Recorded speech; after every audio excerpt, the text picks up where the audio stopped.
What is up, you guys? Welcome back to my channel. If you are new, my name is Alexis and I cover all kinds of fragrance and beauty content. So if you are into that, definitely consider subscribing to my channel before you leave today's video. I have been planning this video since I moved here. I recently moved to New York City back in March from my hometown of Atlanta, Georgia. Today, I will be showing you guys all of the perfumes I have finished since living here. So I'm pretty sure I saved all of the bottles. There may be a couple that may have gotten away from me. I will link my entire empties playlist in the description box as well as in the cards up top. Some of you guys may have already seen these and some of them I have already repurchased. So I'll let you guys know how I feel about some of these, if they're my faves, if I would not repurchase them at all. When it comes to thinking about gift ideas, or if you are starting a perfume collection, some of these are very, very popular. And if you just want to hear my thoughts on them, then let's go ahead and jump right into it. I believe at the time of me filming this video, this is actually on a major sale right now. And honestly, this brand itself is already pretty inexpensive. So if you want to get your hands on this, now is the time to grab it. I will have the link in my description box. It's Snif Heal The Way. And some of you guys may have seen this on my most recent November perfume tray video. So I will link that video up top if you missed it. I finished this up. I have found this to be the perfect cozy, sweet gourmand for me to wear to work.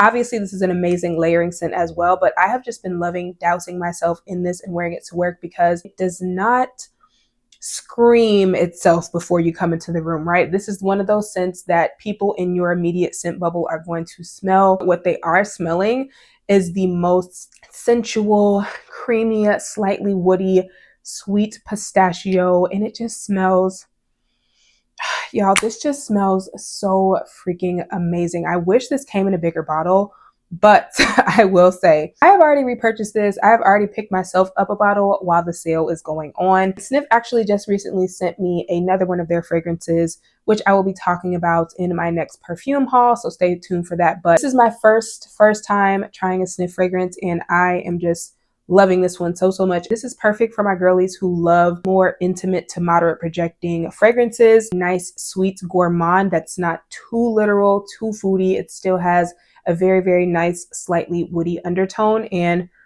I just love this. So if you are a lover of scents like Kayali's Yum Pistachio, this is definitely a more fall and winter appropriate version of that, to where it still has that creamy, sweet pistachio vibe, has a little bit more of those added woody, sexy fall, winter-ish nuances that make this a perfect colder weather scent. So I was loving this one, and like I said, I have another bottle on the way. The next one that I emptied is Mancera's Roses Vanille.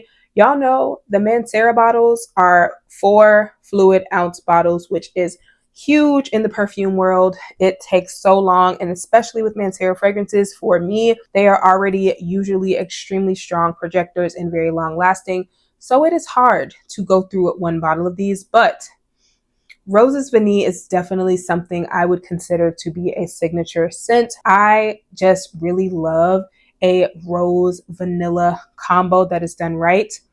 And this is definitely a scent that I can say is extremely loved by women and men alike, but something about this gets me the most compliments from men. It just smells sweet and sophisticated. It's not childlike. It's not an immature sweetness. It's a very grown up, kind of like a rose and vanilla cream type of scent. It just smells really, really nice. It has a little burst of citrus in the opening that I don't always love, but once that citrus dries down, you really just get a very sweet, syrupy rose vanilla concoction, and it's just so sexy and so freaking feminine. So I love this. But even though this is my second bottle of the scent, and this is a scent I would consider to be a signature scent for me, I actually will not be repurchasing this because I have a Middle Eastern dupe that I actually love more than this, and that is literally a quarter of the cost, and that is Lattafa's Lattafa.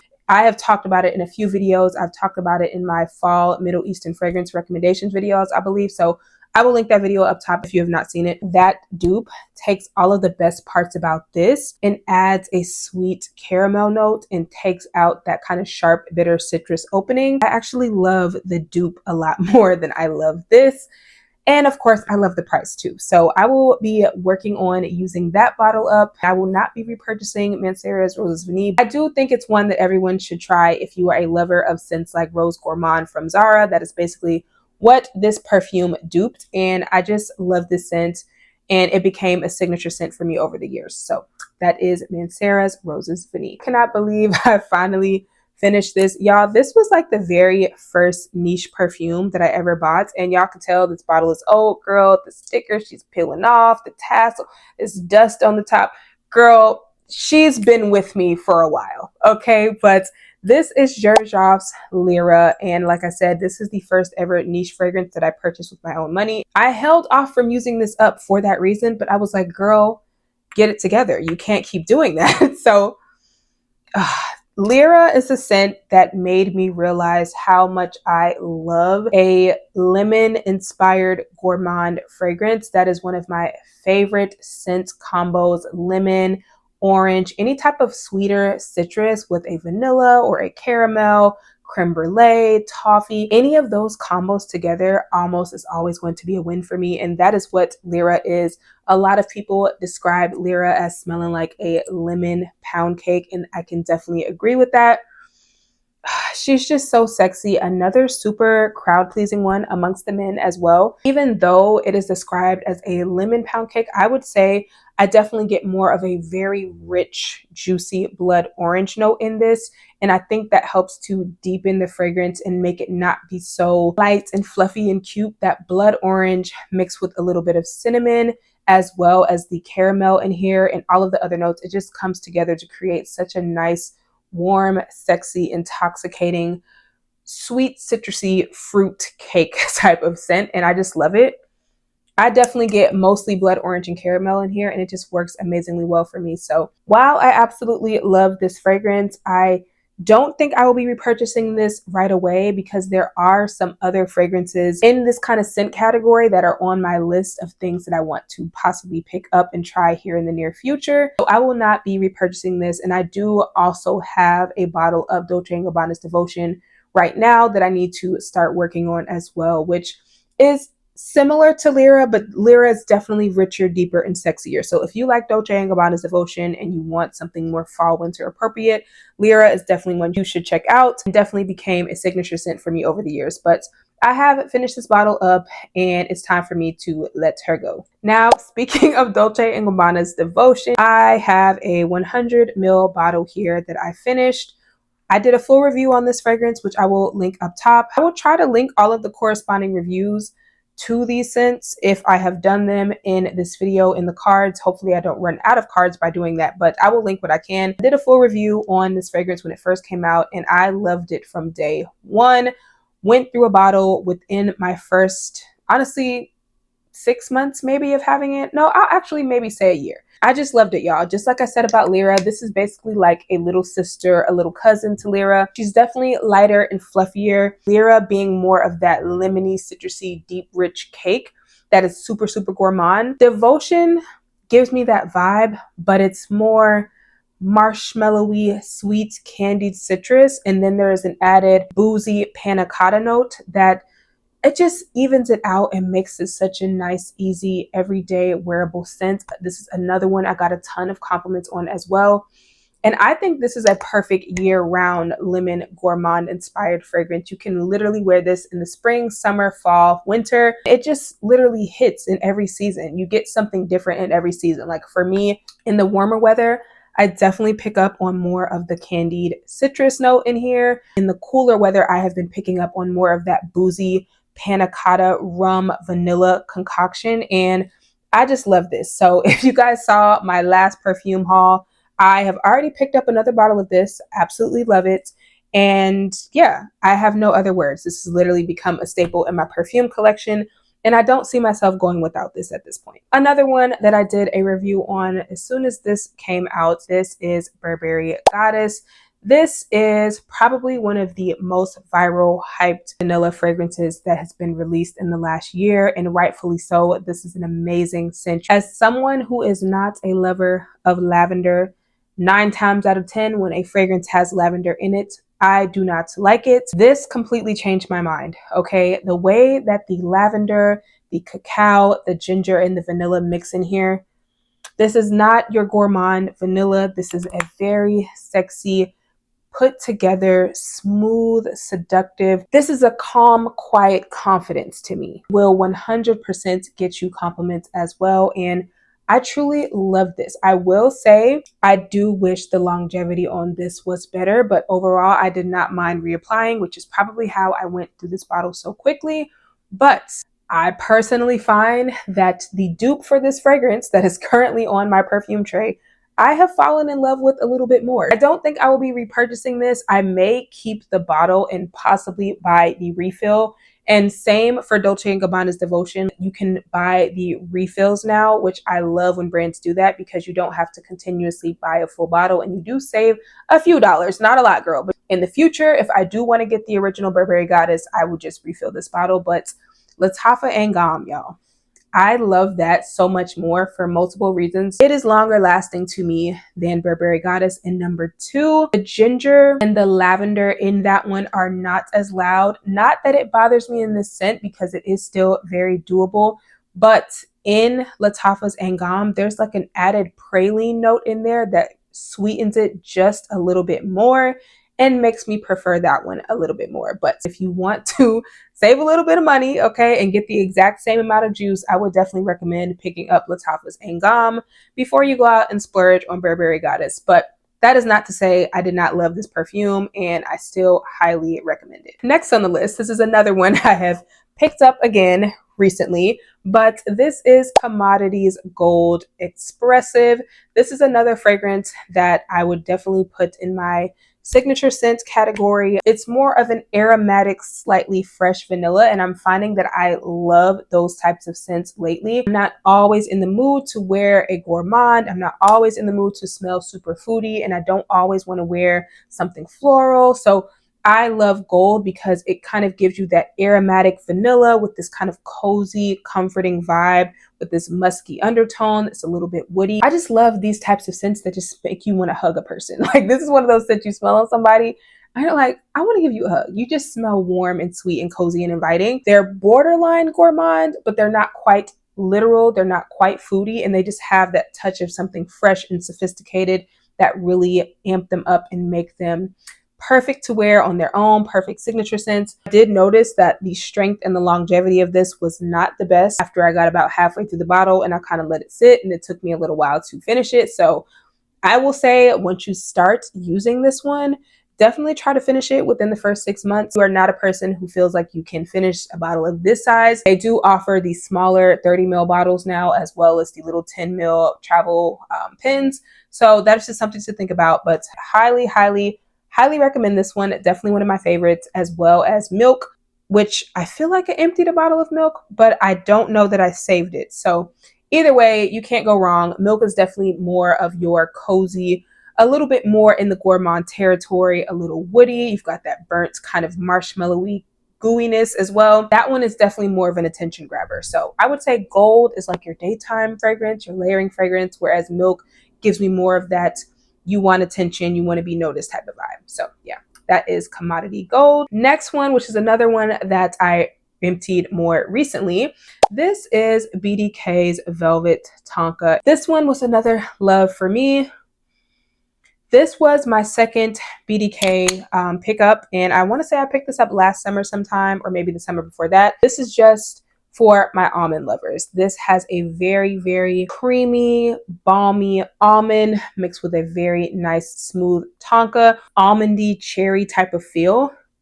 Like, to me, this gives me a little bit of the Jergens cherry almond lotion, but more perfumey, more grown up, more sexy. And it's also very great performance as well. It's got a decent, I would say this is a moderate to beast mode projecting fragrance. It definitely is longer lasting, and I really enjoyed wearing this one as well. Layered this one a bunch as well, which is usually how I can get through a perfume pretty quick, y'all. I don't think I will repurchase this right away because of the price. I do have a dupe from Swiss Arabian, which is the Xerjoff Lira Tonka, which is a very close dupe to this, but I would say has a little bit heavier of a cherry note.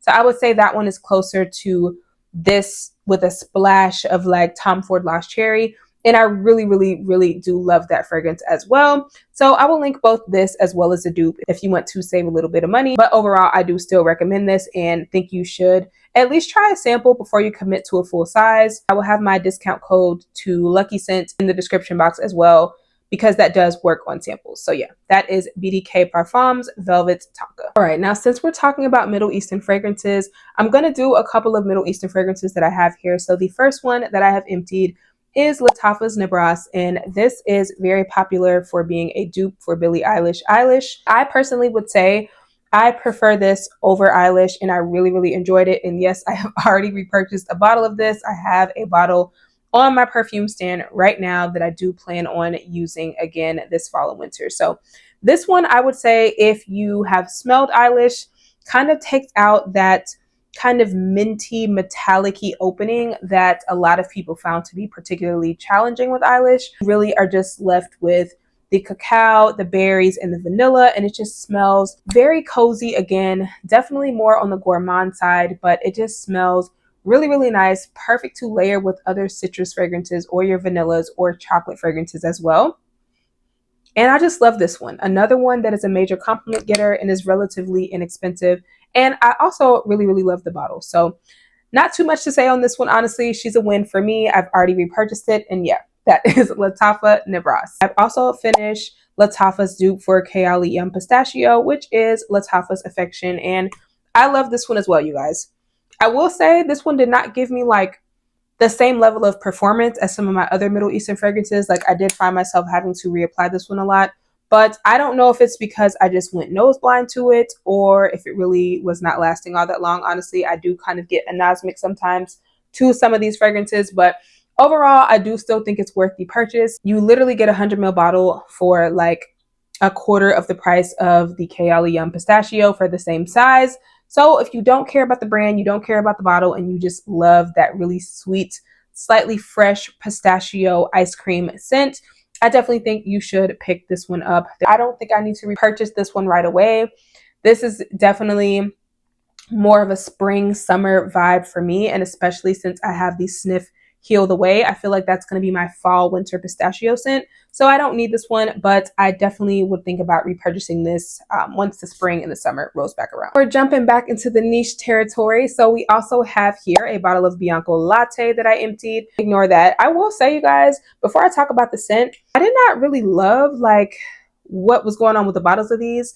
And yes, I already repurchased this, but before I tell y'all that story, yeah, I just found that the wear and tear on the bottles, like I think it's because of the extremely high oil concentration of this fragrance, which I do think aided in the amazing performance of this scent. But overall, the packaging, I definitely think maybe they should invest in a better top system. Like, I don't know, but needless to say, the scent itself, I loved, okay?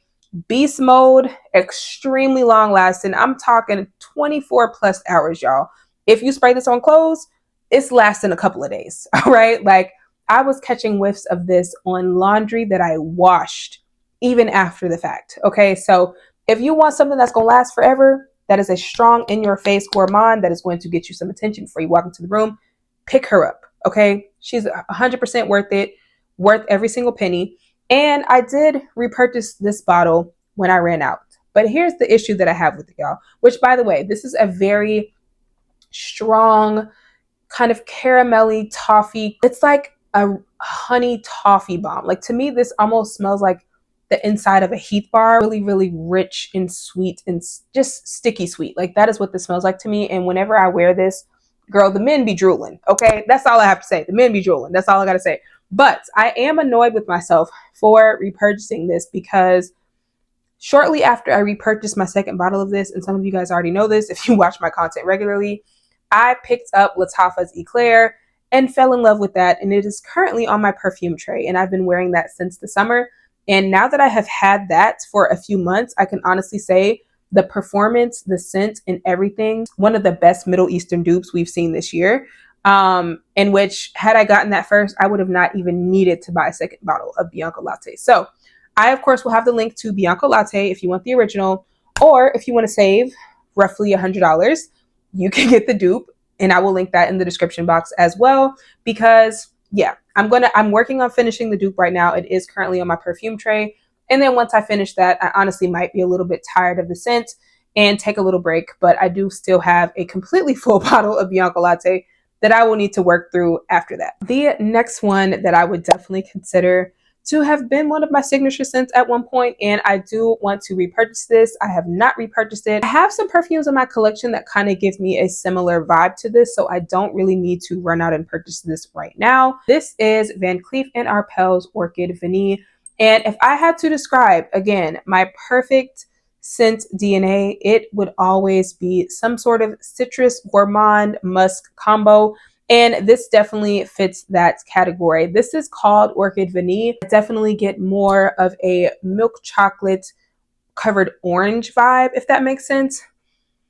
This just smells so good. This is nothing that is beast mode, and it's also not the longest lasting fragrance for this to be a quote unquote niche / designer fragrance, but I just love this, y'all. This is one of those scents that smells like me in a bottle because you get this very cozy, inviting, again, chocolatey, vanilla, creamy concoction mixed with a little bit of citrus that gives it like the perfect amount of a fruity sweetness. And it just smells so good. And it's another one that's amazing to layer with. Like, I was loving layering this with so many things when I had it. So I flew through this bottle, and I just had so many perfumes at the time of me emptying this that I was like, I do not need to rebuy this, but I definitely want to get my hands on this again. But I will say, if you are a fan of this scent DNA, or you want to try something that's going to give you a similar vibe, I definitely have compared this in the past to Ari Hop's Choco Musk, which is a very affordable Middle Eastern fragrance that I feel smells very similar to this, as well as one that I picked up more recently, which is Kisa Delicious.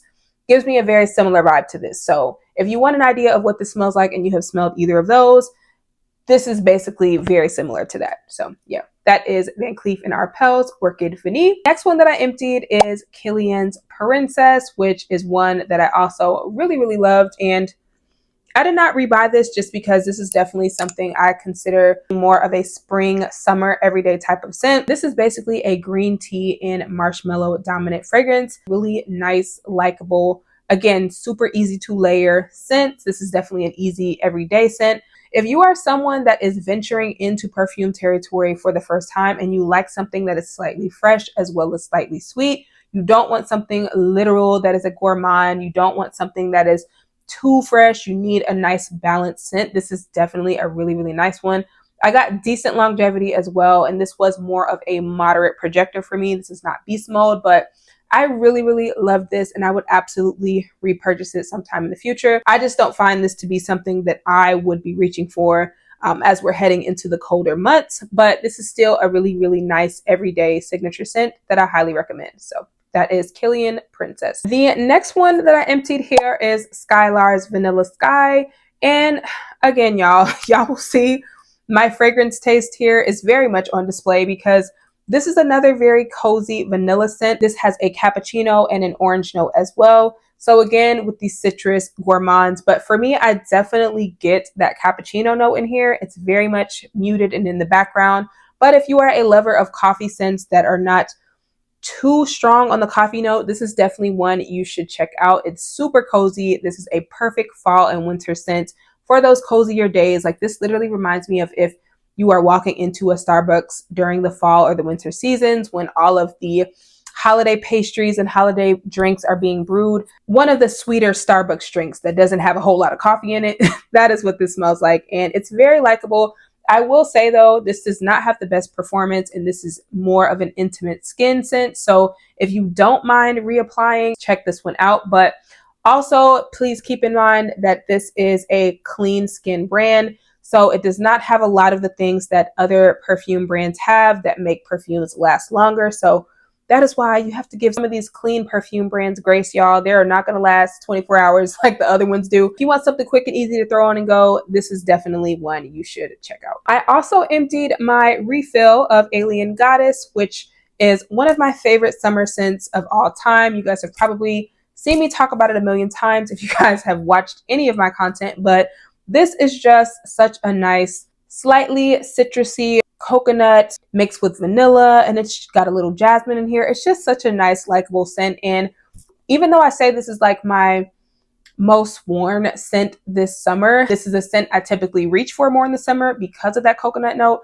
This is definitely a year-round fragrance as well. It just smells like a classy woman to me, and on my skin this transforms into something super, super sweet and almost like brown sugary. Like once it fully dries down, it gets very sweet on me, and that is why I really, really love this one. But this is a scent I have put my mom onto, a few of my friends, and everyone that I have told to try this fragrance has absolutely loved it. It's very crowd pleasing. Is it the most complex, unique? Absolutely not. But sometimes you don't want complex and unique. You just want to smell good, and that is what this gives me. Fancy, classy scent. It kind of gives me if Burberry Goddess had a coconut water and jasmine note added. It has that very sophisticated vanilla, and you just got that tropical coconut water with a little bergamot to give it kind of like that bright, uplifting opening. I will forever love and repurchase this one. Obviously, don't need it right now, and I will probably pick it up again next summer. This is Viktor and Rolfe Flowerbomb Ruby Orchid. This was another major compliment getter amongst the men, okay? Because this is a juicy, juicy peach, okay? This does take a little bit of the original Flowerbomb DNA and adds a very sexy peach vanilla spin on it. But if you are not a lover of patchouli, there is still that patchouli-esque Flowerbomb DNA in here, which I personally find to make this fragrance be a lot more sexy, a lot more mature, and not a childlike peach and vanilla that can kind of give you that body spray vibe, if you know what I mean. So I just love this one, y'all. I smell this and it makes my mouth water because I can smell the most realistic peach vanilla syrup combo, and it smells so amazing. This is another scent that I love to wear in hot weather because it truly projects more in the heat and smells amazing in the heat. So yeah, will I repurchase this at some point in the future?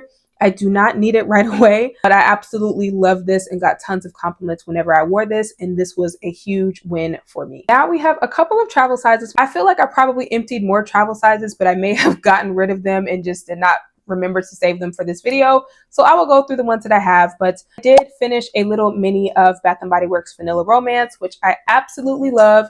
If you are a lover of Donna Karan's Palo Santo and Cashmere, it's kind of woody, fruity vanilla scents that are just very fall-esque, if you will. Like you literally smell them and you're like, wow, this smells like fall.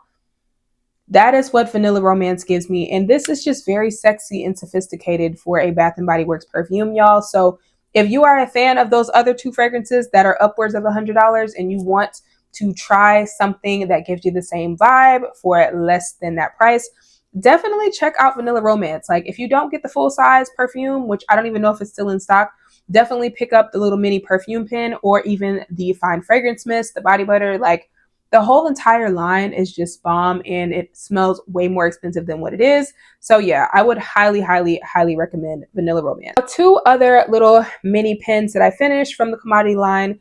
These are Juice Bold and Juice Personal. These are basically in the same family as Mugler's Angel Nova, and those very juicy, lychee, fruity rose combos. This one is definitely heavier on more of a strawberry. There is also the addition of rhubarb in these, and I am just not a rhubarb girly. Rhubarb and lavender are two scent notes that I 9 times out of 10 just do not get on with, and unfortunately I felt the same way about these, to where they started off great. They had a very nice, you know, fruity, sweet strawberry rose combo, but once they dried down, I started to smell something very green and sharp, and it was the rhubarb, and I just could not get with it. So I did make myself finish these two little minis, but I had a full size of the Juice Expressive that I did declutter because I was like, girl, I'm just not going to wear this. And if I want this scent DNA, I have a couple of other perfumes in my collection that I do actually really love that have this same scent profile without the rhubarb that I know I'm going to wear. So I would not repurchase these or any of the Juice line, unfortunately, for that reason. But if you like those types of scents, you may definitely want to check these out. And then lastly, I have a couple of fragrance mists. Feel like I finished more, but I don't know if I remember to save them. So the first one is the Cheirosa 59 from Sol de Janeiro, and I love this, y'all. I am trying my hardest not to repurchase it right now because I have so many things that I need to go through. But I love this scent as well as the body butter. And I know they're also coming out with a body wash for this as well. So, oh my God. I might have to scoop this up, y'all. I'm sorry. I love this and I forgot how much I loved it because I finished it a little while ago and I totally forgot. But when I tell y'all, I would give myself a few spritzes of this before I went into work. Compliments galore. Okay, this is another woody vanilla, but it's a little creamy, it's a little powdery, it smells seductive, it smells sexy. What are the notes in here, y'all? Vanilla orchid, sugared violet, and sheer sandalwood. So yes, I love orchid notes, I love violet, and I love sandalwood, and that is just, oh, this smells so good, y'all. I don't need to buy this, but I may have to scoop one up because I am missing this, and now that I've re-smelled it, I'm like, oh my God, this smells so good. I need to have it back in my collection. So yeah, that is Cheirosa 59. You can definitely still pick this one up. This is not a limited edition Sol de Janeiro. They did make this one permanent, and I'm so happy about that because I don't have to rush to repurchase this, but I really think I need to go ahead and pick this back up. Also finished the Beijos de Sol Sol de Janeiro. This was one of their limited edition summer releases, and this one was pretty cute. It was basically just a peachy, milky fragrance. It kind of smelled like a peach milkshake to me. Another one that was fun to layer with. I think I was actually layering this one a lot with my Alien Goddess, which that was another combo that got me a ton of compliments. But overall, am I sad that this is gone? Not really. If they did make this permanent, I honestly don't think I would repurchase it just because it was just kind of generic to me. It didn't smell like anything amazing that I hadn't smelled before. And it was just something cute and fun to have. That is Beijos de Sol from Sol de Janeiro. And lastly, girl, I finished a couple of my favorite perfume oils, which I want to say I've repurchased at least one of these already, the Kuumba Made Vanilla Bean. I just love both of these equally, y'all. Like, I'm not even going to sit here and tell you to get one or the other, but if you want a perfume oil that is going to improve the performance of your vanilla perfumes or any perfume that you want to add vanilla to, you need to get either one of these. Like, if I had to choose one, I would probably go with the Nemat Vanilla Musk because I do feel like it lasts a little bit longer on my skin. And it just smells like a more gourmand vanilla, whereas the Kuumba Made Vanilla Bean, I feel like has a slightly more musky undertone, which is weird because you would think the one called Vanilla Musk would smell more musky, but I feel like the Vanilla Bean is definitely more of a true vanilla bean, like scraped it straight out of the vanilla pod, and it's sweet, but it still has a little bit more of an aromatic quality versus Vanilla Musk to me smells a lot sweeter. But I love both of these perfume oils, and if you have not tried them, I definitely think you need to if you are a vanilla girly like me. Let me actually count these and see how many I finished, which I feel like I've probably finished a little bit more than what I showed in this video, but let me count what we just talked about. All right, y'all, so I finished 23 perfumes or fragrances, we'll say, since I have moved here to New York. I want to say that there may be a few additional ones that I finished that I, again, did not remember to save for this video, but I feel like that is a really, really good number, especially at the rate that I've been adding new fragrances to my collection. And even though I repurchased some of these and it didn't necessarily make a dent in my collection, I do feel like overall I did get rid of a huge chunk, and I do plan on doing another video like this, hopefully sometime in the spring. I'm super excited that I was able to cycle through these and share my experience with them with you guys. If you have tried any of these or you plan on trying any of them since you watched this video, definitely let me know in the comments below. But thank you guys so much for watching, and I will see you guys in my next video. Bye.